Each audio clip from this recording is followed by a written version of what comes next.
What up sa inyo mga kalayas, at tayo nagbabalik sa ating pagdiskarte ng ulam. Matagal-tagal tayo hindi nakapag-upload.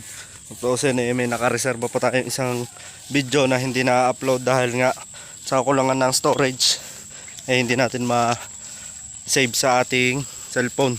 Kung makikita nyo, may dala ako ngayon na bubo dito. Mag-iikot-ikot lang ako dito sa likod, nahanap ng pwede malagyan nito para pakita ko mamaya. Mga kalayas, nakakita ko dito ng spot na may mga ilang tilapia ako nakita dito. Kahit medyo ma-brown yung tubig niya. Yan yan. May nakita akong lumangoy na may katamtaman laki na din na tilapia. So napagdesisyonan ko na dito na lang ilagay. Yan kung makikita nyo, napakarami. Nagalaw yung tubig. Yan nagalaw-galaw yung tubig. Hindi yan sa hangin mga kalayas. Yan. May mga kangkong dito, ibig sabihin yun yung kinakain ng mga isda dito. So try natin na ilagay para malaman natin kung makakahuli. Lagay ko muna mga kalayas na ipesto na natin yung ating bubo. Nilagay ko siya dito sa tapat ng pinaka imbornal dito, kasi dito ko nakikita pumapasok yung mga isda. So ayan, kung makikita yung daming kangkong dito. Yan. Naisip ko na may tendency na pumasok sila kasi baka dito yung taguan nila pagka nakakaramdam sila ng mga tao na nadaan dito. Bihira naman kasi yung tao na nadaan dito nakikita ko lang. Yan siya, mahaba yan. Madaming isda yan. Okay, abangan na lang natin kung ano mangyayari bukas. So, good morning.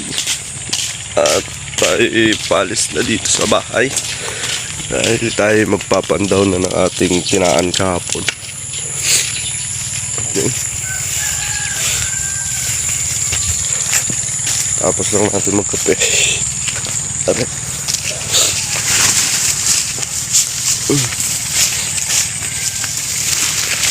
Magkada pa tayo. Kasi kung may huli yun, baka mamatay pag hindi na natin pinuntahan ngayon.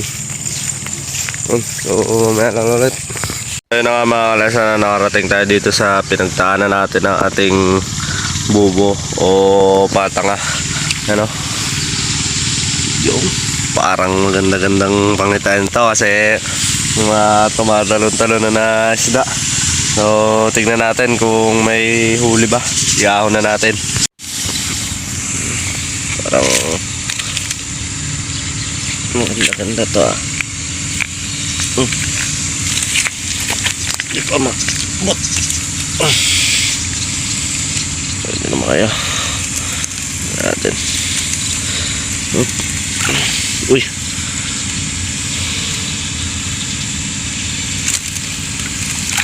uy, yun o, nakakasa. Tempo. Meron mga kalayas. Dami okay. Yun. Kaya tayo 1, 2, 3, 4, 5, 6, 7, 8, 9 9 piraso mga kalayas. Okay.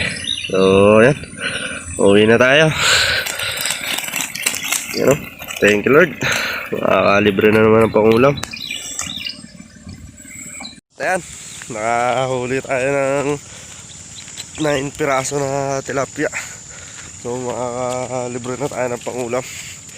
Maaga pa. So ito ko lang muna tatapusin itong video na ito. Maraming salamat. Maraming salamat sa mga patuloy na sumusuporta.